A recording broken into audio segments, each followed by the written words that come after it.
मेरे पास जवाब नहीं है कार्तिक की पत्नी को देने के लिए।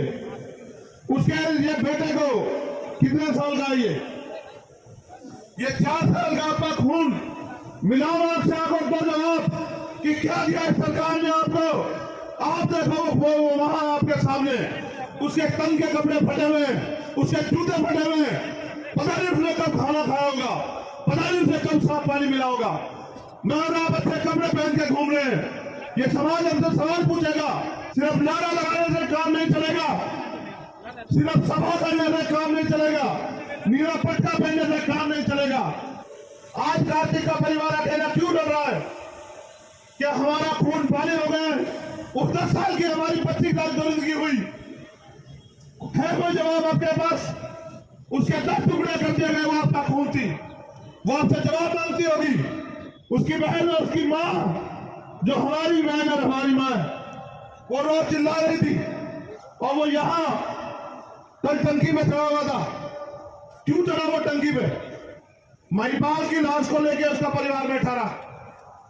कोई महीना नहीं जाता, कोई दिन नहीं जाता, कहीं ना कहीं राजस्थान में हमारे लोग न्याय के लिए अपने परिवार की लाश को लेकर बैठे रहते हैं। ऐसा कहीं किसी प्रदेश में नहीं होता। रोहित नगर को पहले उसको पीटा, इतना पीटा पूरे दिन, फिर उसको पेट्रोल डाल के जो है उसको आग लगा दी। 5 दलित परिवार के लोगों के ऊपर गाड़ी चढ़ा दी। एक और मेरी बहन बैठी हुई है नीतू, आपको याद होगा ओम प्रकाश नगर, या भूल गए? बताओ, याद है या नहीं है? बताओ। मैं 4 दिन तक सरकार से लड़ता रहा और आज मैं आपसे बताना चाहता हूं कि 4 दिन बाद जब मैंने उसके सर को देखा, इतना बड़ा मुंह हो गया था उसका, इतना बड़ा मुंह। उसके हाथ पैर सूज के इतने बड़े बड़े हो गए थे। उसकी लाश उसमें बदबू मारने लगी। मेरी हिम्मत नहीं पड़ी कि मैं उस परिवार से क्या कहूं। वो जो नेता मुझसे पूछता है कि चंद्रशेखर क्यों आते हैं यहाँ, वो तो बाहर ही है। आप अपने मन से पूछो कि जब वो अपना जमीन गिरवी रखे और समाज के साथ होने वाले अन्याय पर आंख मूंद लेते हैं, चुप भी थाम लेते हैं, टेप लगा लेते हैं।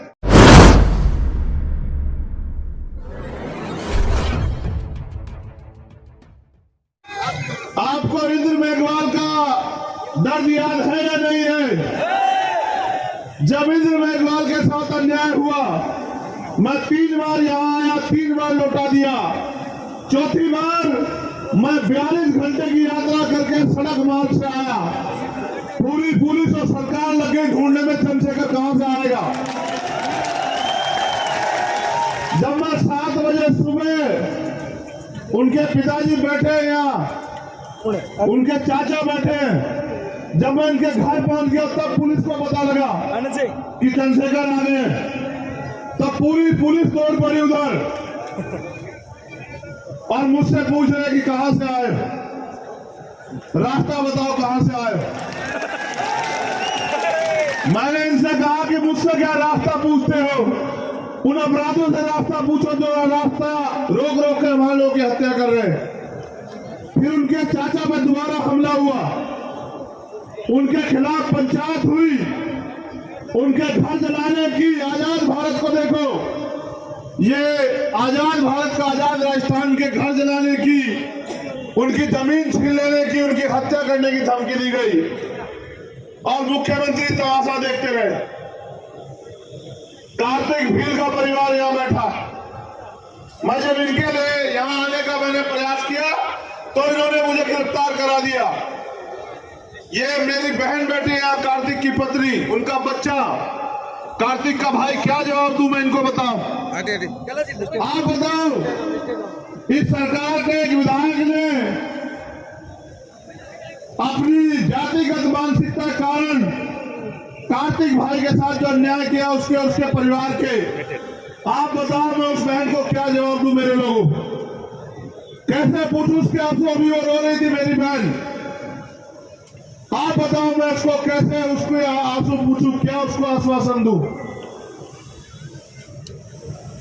है कोई जवाब आपके पास?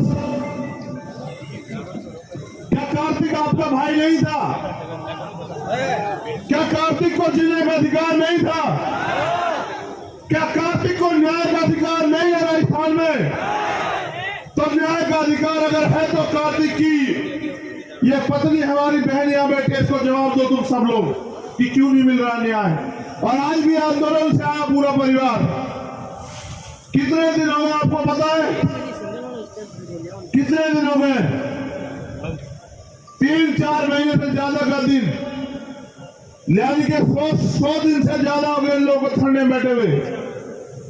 बताओ हम लोग कहां जाएं जब यहाँ की पुलिस, यहाँ का प्रशासन, यहाँ की सरकार न्याय नहीं देगी और सरकार के गुंडे हमारे लोगों को मारेंगे, तो हम लोग कहां जाए न्याय मांगने के लिए? मेरे पास जवाब नहीं है कार्तिक की पत्नी को देने के लिए। उसके ये बेटे को कितने साल का है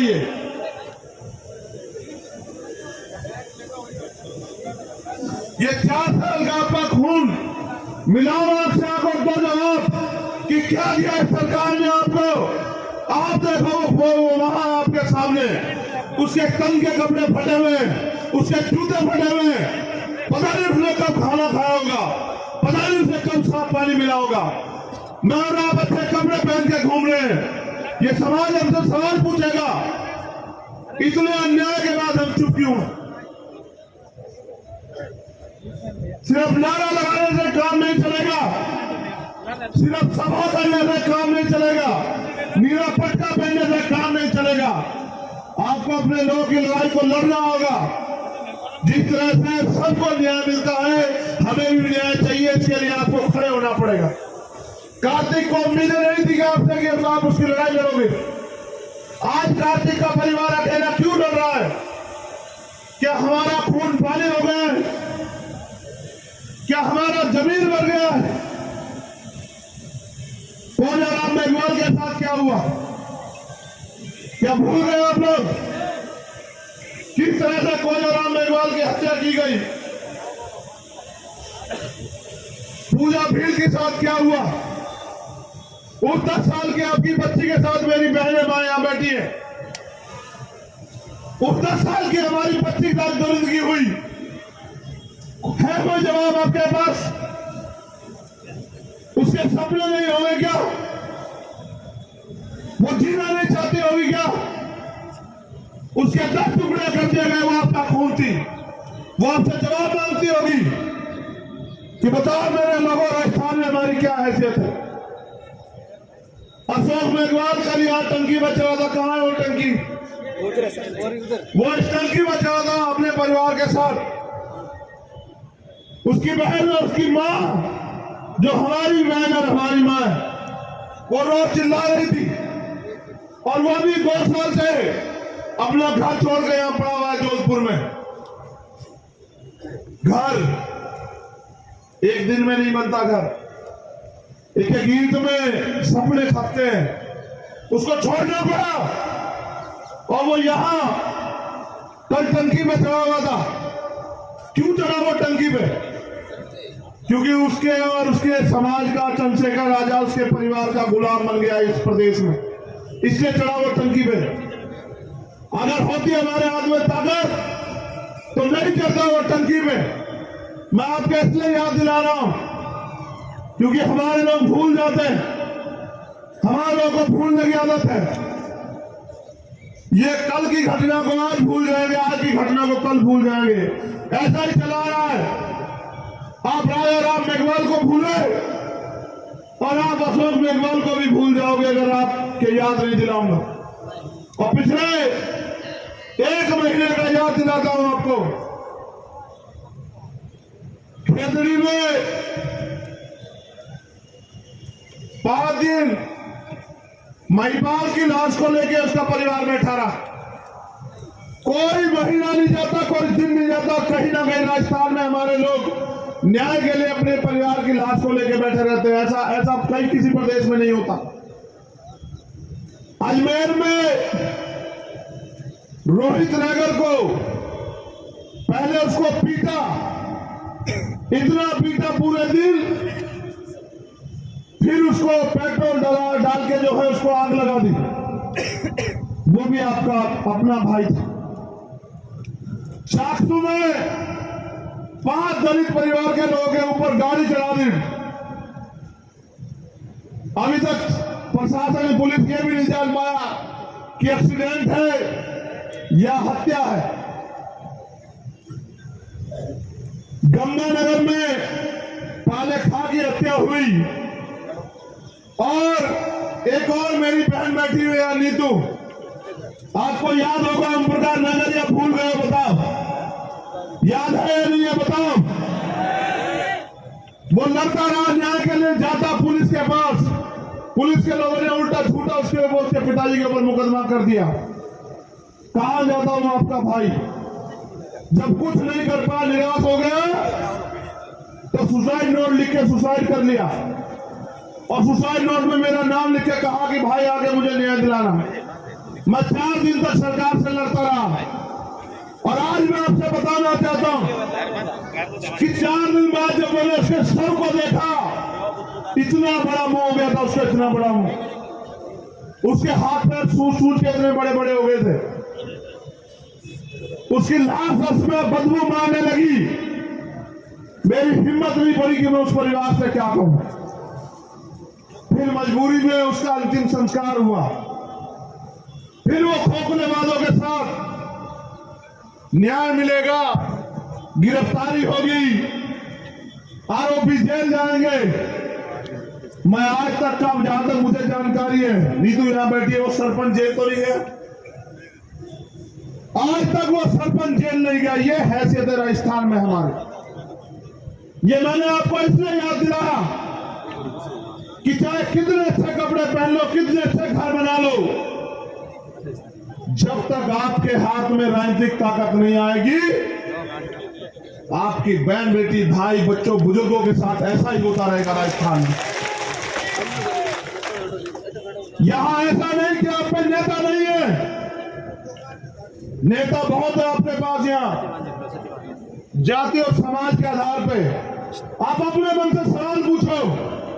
वो लोग नेता मुझसे पूछते हैं कि चंद्रशेखर क्यों आते हैं यहाँ, वो तो बाहरी है।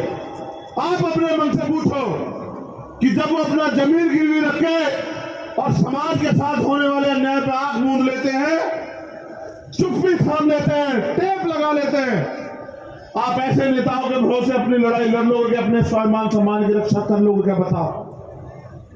नहीं, जोरदार तरीके से बताओ, उन गुलामों तक भी आवाज जानी चाहिए। क्या ऐसे लोगों का भरोसा न्याय हो जाएगा क्या? आपको मैं बस ये इसलिए याद दिला रहा था मेरे लोगों, इतना अन्याय, इतना जुल्म जानवर के साथ भी हो तो जानवर भी बगावत कर दे, हम तो इंसान हैं। ये तो जुल्म है। अगर आप किसी का भोजन ही उठा लोगे ना सामने से, चाहे वो आपका पालतू क्यों ना, वो भी बगावत कर देगा। हम तो इंसान हैं, पढ़े लिखे लोग हैं, हमारे शरीर में जान है, हमारे कंधों पे समाज की जिम्मेदारी है। इतने अपराध को संरक्षण देने वाले मुख्यमंत्री को तो बाबा साहब अम्बेडकर की मूर्ति को छूने का भी अधिकार नहीं है। अगर वास्तविकता में हमारे लोगों के अंदर रीढ़ की हड्डी होती और हमारे लोग अपने स्वाभिमान सम्मान की कीमत समझते, तो ऐसे मुख्यमंत्री को बाबा साहब अम्बेडकर की परछाई को, मूर्ति छूने, परछाई को भी छूने नहीं देते। लेकिन आज ये जो खेल यहाँ खेला जा रहा है, इसका मात्र एक मकसद है कि हमेशा की तरह मूर्तियां पकड़ा गया आपको और आपके अधिकारों को, आपकी ताकत को लूट लिया जाए।